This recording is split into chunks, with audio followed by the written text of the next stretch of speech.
Assalamualaikum warahmatullahi wabarakatuh. Perkenalkan, nama saya Herno Faizan Nugroho, jurusan Teknik Sipil, Fakultas Teknik, Universitas Musa Mus.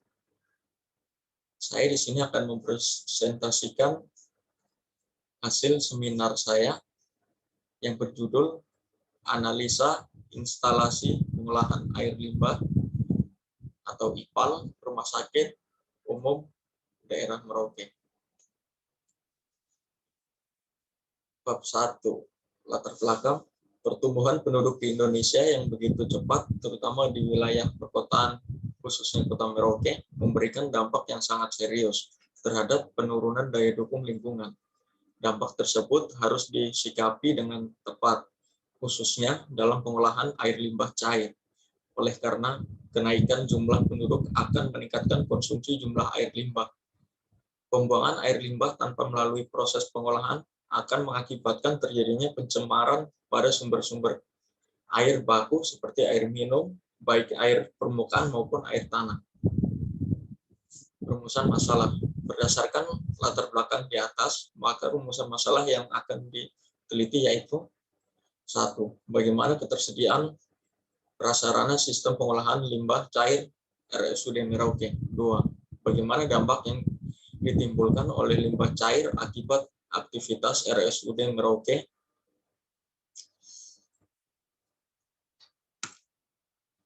Pada kesehatan masyarakat sekitar. Batasan masalah. Mengingat begitu banyak jenis dari sistem instalasi pengolahan air limbah yang ada sekarang ini, dan agar tidak menyimpang dari masalah yang akan dibahas, maka penulis membatasi masalah hanya pada pembahasan mengenai IPAL RSUD Merauke dan dampak kesehatan pada masyarakat. Tujuan penelitian. Tujuan yang ingin dicapai dari penelitian ini adalah 1. Mengevaluasi ketersediaan prasarana sistem pengolahan limbah cair untuk memenuhi tingkat fasilitas RSUD Merauke yang memadai. 2. Untuk mengetahui penyebab gangguan kesehatan apa saja pada masyarakat yang bermukim di sekitar RSUD Merauke. Manfaat penelitian. Manfaat yang diharapkan dari penelitian ini adalah 1. Menambah wawasan dan ilmu pengetahuan tentang instalasi pengolahan air limbah, khususnya limbah cair pada rumah sakit. 2. Masyarakat dapat lebih peduli terhadap lingkungan sekitar. Bab 2. Tinjauan pustaka dan landasan teorinya. Rumah sakit merupakan lembaga kesehatan yang menyediakan pelayanan kesehatan perseorangan secara lengkap dan menyeluruh bagi masyarakat dengan mempunyai fasilitas pelayanan rawat inap, rawat jalan, dan gawat darurat. Keberadaan rumah sakit memberikan kemudahan akses bagi masyarakat untuk memperoleh pelayanan kesehatan dengan jaminan keselamatan dan memberikan kepastian hukum bagi masyarakat. Aktivitas pelayanan kesehatan di rumah sakit menjadikan rumah sakit tersebut sebagai penghasil limbah terbesar. Salah satunya adalah limbah yang termasuk dalam golongan limbah bahan berbahaya dan beracun, atau biasa disebut B3, yang mempunyai potensi sangat besar untuk menyebabkan pencemaran lingkungan menurut lampiran 1 PP nomor 101 tahun 2014 tentang pengolahan limbah bahan berbahaya dan beracun. Limbah medis rumah sakit masuk dalam kategori limbah B3 di rumah sakit dan fasilitas pelayanan kesehatan. Di antaranya adalah limbah medis dengan karakteristik infeksius, produk bahan kadaluarsa, farmasi kadaluarsa, peralatan laboratorium terkontaminasi B3, peralatan medis mengandung logam berat, dan sejenisnya. IPAL pada prinsipnya bekerja untuk mengurangi atau mencegah pencemaran terhadap lingkungan. Kandungan limbah B3 dari limbah rumah sakit merupakan polutan toksin beracun, patogen berbahaya, dan bersifat infeksius atau menular. Serta apabila masuk ke dalam lingkungan, maka lama-kelamaan akan terbiokumulasi dalam rantai makanan, sehingga akan mencemari lingkungan sekitar, baik itu bagi tumbuhan, hewan, dan termasuk manusia. Hal tersebut tentu saja mengakibatkan lingkungan tersebut akan rusak. Kualitas baku mutu lingkungan juga menurun, dan terjadinya kerusakan sumber daya alam serta dapat membahayakan lingkungan juga kesehatan masyarakat sekitar dari rumah sakit tersebut. Landasan teori. Salah satu lingkungan yang memiliki potensi cukup besar untuk tercemar oleh unsur-unsur yang dapat menimbulkan dampak terhadap kesehatan masyarakat adalah lingkungan rumah sakit. Rumah sakit dapat memberikan pelayanan kesehatan kepada masyarakat secara langsung, akan menghasilkan limbah.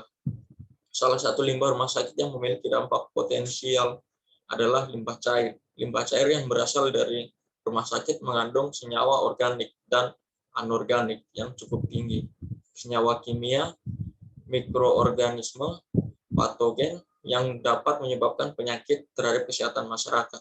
Oleh sebab itu, pengolahan terhadap air limbah sangat penting untuk dilakukan agar lingkungan sebagai penerima limbah cair yang dihasilkan dari kegiatan pelayanan kesehatan tidak mengakibatkan penurunan kualitas lingkungan, serta tidak mengakibatkan dampak penyakit kepada masyarakat sekitarnya.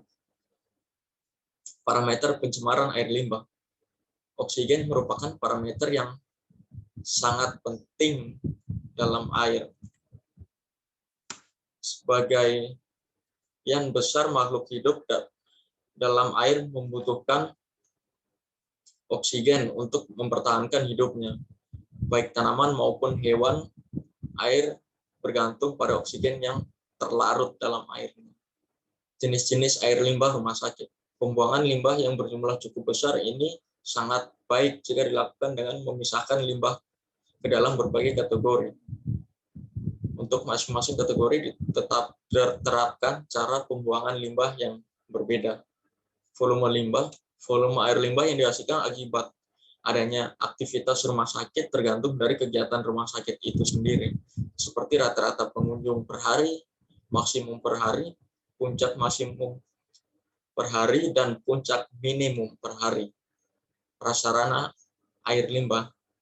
Sarana pengolahan atau pembuangan limbah cair rumah sakit pada dasarnya berfungsi menerima limbah cair yang berasal dari berbagai alat sanitair, menyalurkan melalui instalasi saluran pembuangan selanjutnya melalui instalasi saluran pembuangan menuju instalasi pengolahan limbah cair. Masuk ke bab 3, metode penelitian, lokasi dan waktu penelitian. Lokasinya ini akan dilaksanakan di RSUD Merauke. Penetapan pemilihan lokasi penelitian didasarkan atas pertimbangan bahwa rumah sakit merupakan tempat yang mempunyai kaitan erat sebagai penghasil air limbah terbanyak. Waktu penelitian. Penelitian dilaksanakan pada bulan November 2021 hingga Februari 2022. Dilakukan sesuai dengan tingkat kebutuhan data. Metode analisa dan penyelesaian masalah. Metodenya studi literatur, studi observasi, variabel penelitian, dan metode analisis. Alat dan bahan. Alat dan bahan yang dibutuhkan, alat tulis kantor. Yang kedua, profil dan monografi RSUD Merauke. Yang ketiga, alat bantu rekam, seperti HP dan lainnya. 4, daftar pertanyaan. Kerangka dan alur kerangka pikir. Masalah.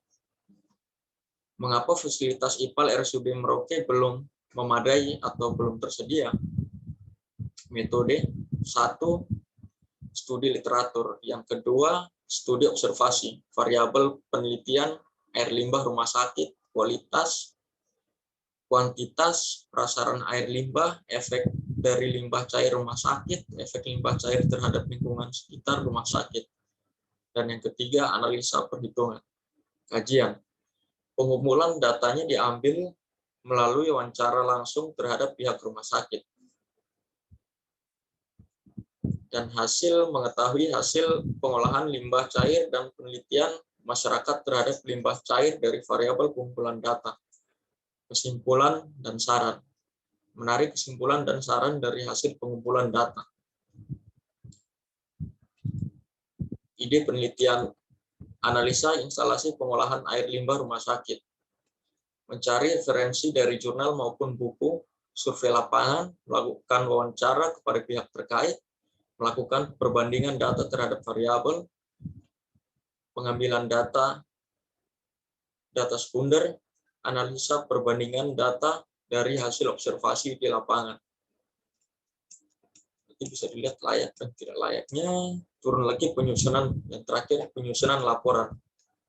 Setelah itu selesai. Sekian presentasi dari saya. Mungkin jika ada yang ingin bertanya, dipersilakan.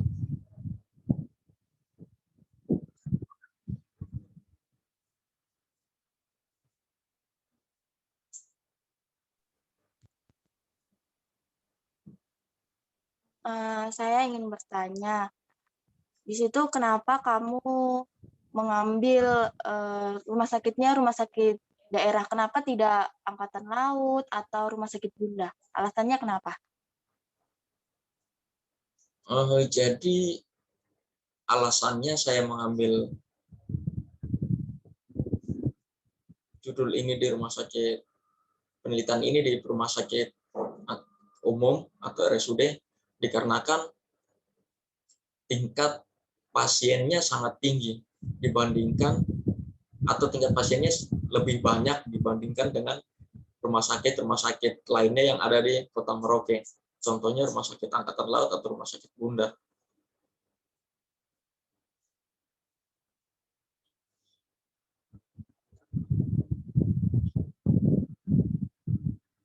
Mungkin ada pertanyaan lagi?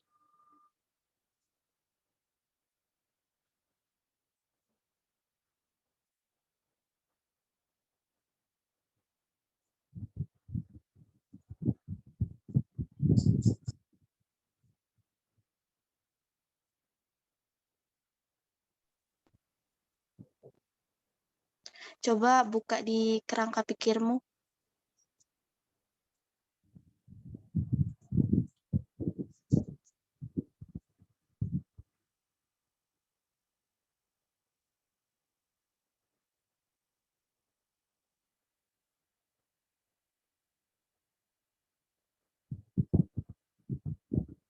Itu di masalahnya mengapa fasilitas itu belum memadai atau maksudnya belum memadai atau tersedia, memangnya sudah dilakukan observasi di sana.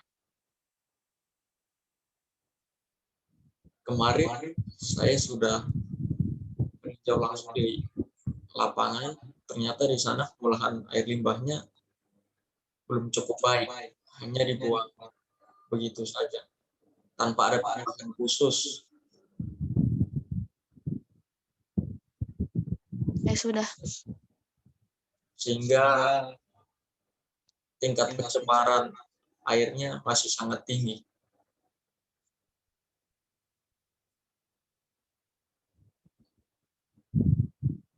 Sudah cukup.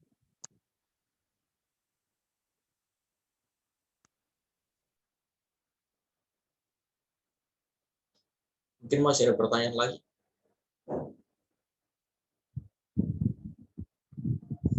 Jika tidak ada, saya tutup presentasi saya ini. Sekian dan terima kasih. Wassalamualaikum warahmatullahi wabarakatuh.